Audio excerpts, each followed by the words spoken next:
Good morning, everybody. Hi, I'm Miranda, and welcome to my bariatric journey. This is going to be episode 9. It's actually morning today. It's a beautiful, crisp winter morning in February, and it is freezing here. It's -9. I actually had a friend in Alberta this morning say at her place it was -42, and so I'm actually feeling quite good about -9 at the moment. But I thought today would be the perfect day to make something warm and comforting and wonderful. So today we're going to make oatmeal. This was a big one for me when I got off of my bariatric surgery and was finally on more solid foods. This isn't a full liquid, but it's not a full solid either. It's one of those middle stages. And it's really hard because we all know the Quaker oatmeal, that with the, brown sugar and cinnamon, or brown sugar and maple syrup, or all those flavors that all have copious amounts of sugar in them, like just so much sugar we're throwing in there. And I tried to make a low sugar recipe is really hard. You're like, okay, how much is 4 grams of sugar? Well, 4 grams of sugar is 1 teaspoon. Yikes. That's nothing. It makes no difference to the flavor of your oatmeal. And you think, oh, how can I stand this? It's horrible. And then I did try it with different sugar blends that I have, and it's really hard anyway to get a good tasting recipe. So we're going to try a recipe that I actually found at sugardishme.com.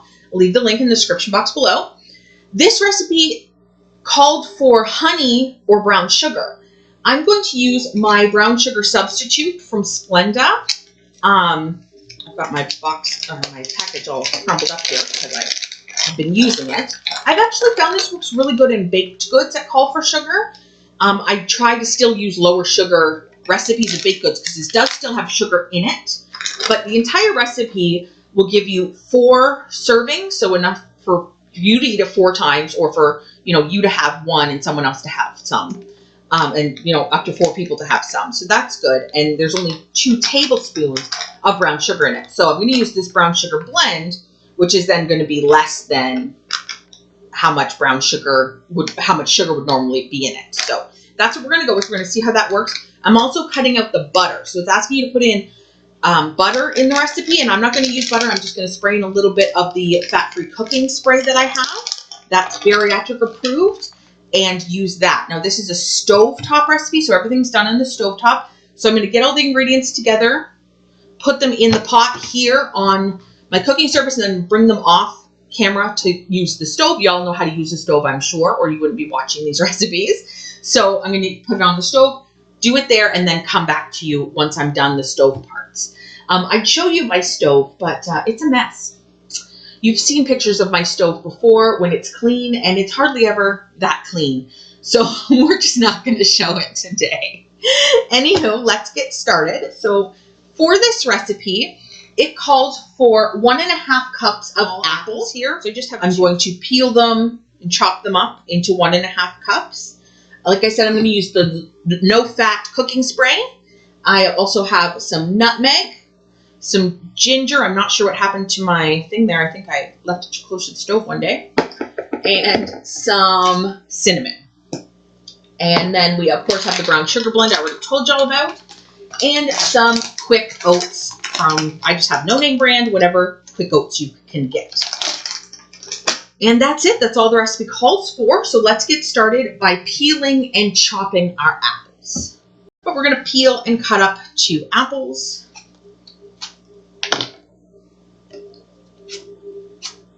And it does say crisp apples. And I use whatever apples you like.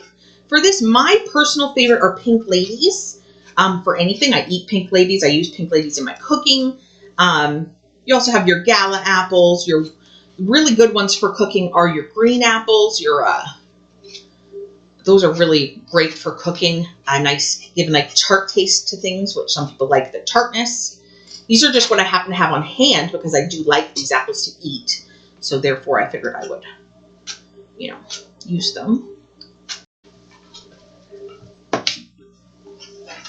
I'd like to give a shout out to my best fan, Melody, who always comments on my videos. I really appreciate that. I'd love it if you guys would leave your comments, share, like, subscribe, click all notifications.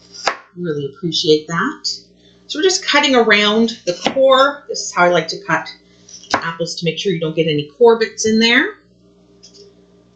And then I'm just going to cut them up into small pieces. Again, it depends on where you are in your journey, how small you want the pieces. You might even want to whiz these up in a blender if you're still on an almost pureed part of your diet.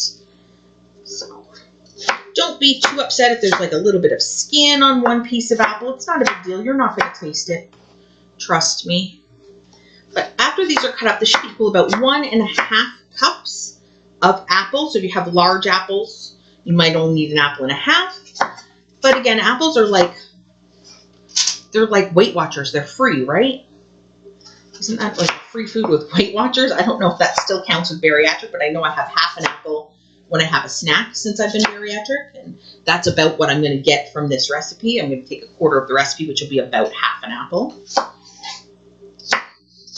Again, it depends where you are in your journey and what you need for your vegetables and fruits and such. You can add other fruits to this as well. I mean, you don't like apples, say you like blueberries, say you like something else. Can't think of another. Pears. You got just frozen berries, all kinds of berries. Doesn't matter. You can do those instead of apples. I think apple cinnamon is just that quintessential cold winter day flavor that everyone loves. All right, so we've got the apples, and we're just going to put those in the pot. So I have a pot over here to the side. Bring that out front. So there is my pot. Now we're going to add the other things. Like I said, I just put a small little bit of oil in the center. It was 1 spray of the fat-free cooking oil, and I'm going to try and do with that without any butter to really cut down on any fats in this recipe. So there's your 1 apple. Then we need 2 tablespoons of the brown sugar blend. Tablespoon here. I have a half tablespoon measure. That's okay. I'll get 4 of those. 1, 2, 3, 4. There we go. And then 1 teaspoon of cinnamon.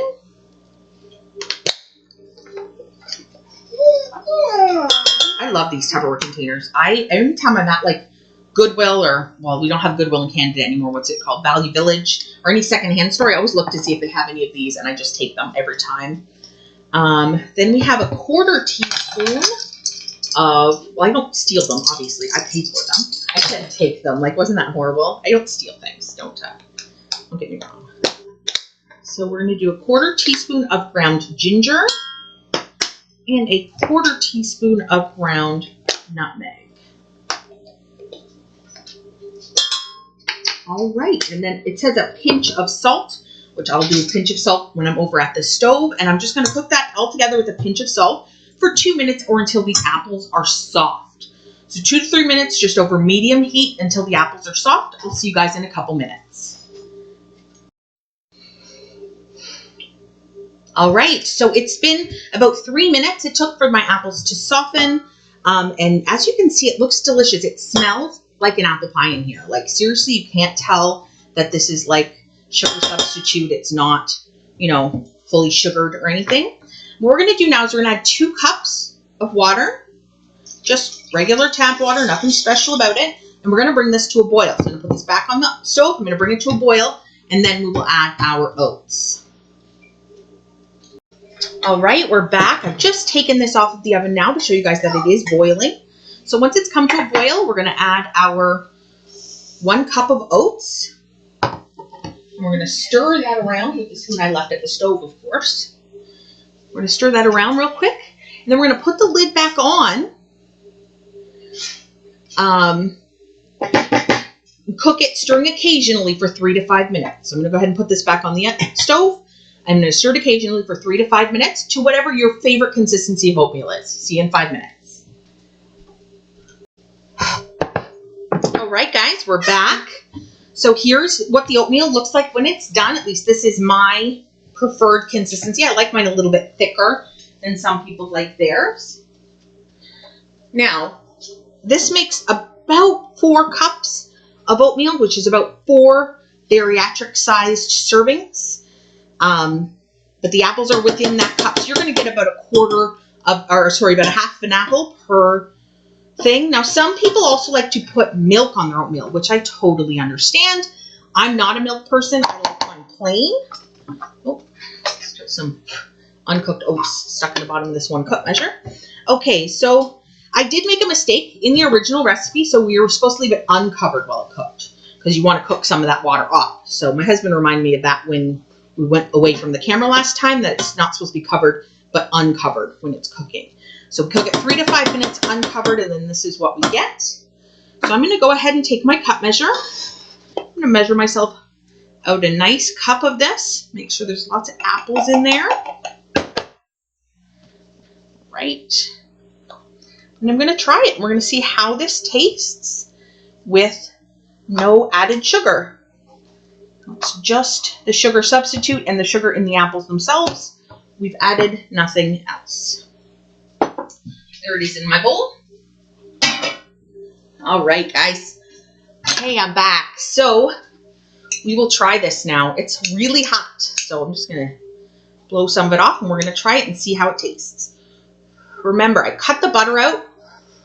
I only used the brown sugar blend from Splenda. I didn't use any, white sugar or actual brown sugar. So this is just the Splenda and the apples themselves and all the spices that we're tasting. Oh, wow. That's way sweeter than I thought it was going to be. I was really worried that it'd be super spicy and not sweet. That's really good. I really enjoy that. I'm going to make that again and again and again. So there it is. It's all made, guys. I hope you enjoyed this recipe. Remember to like, subscribe, comment, and click that bell notifications for all notifications and get all my latest recipes. And I'll see you next time. Have a good day.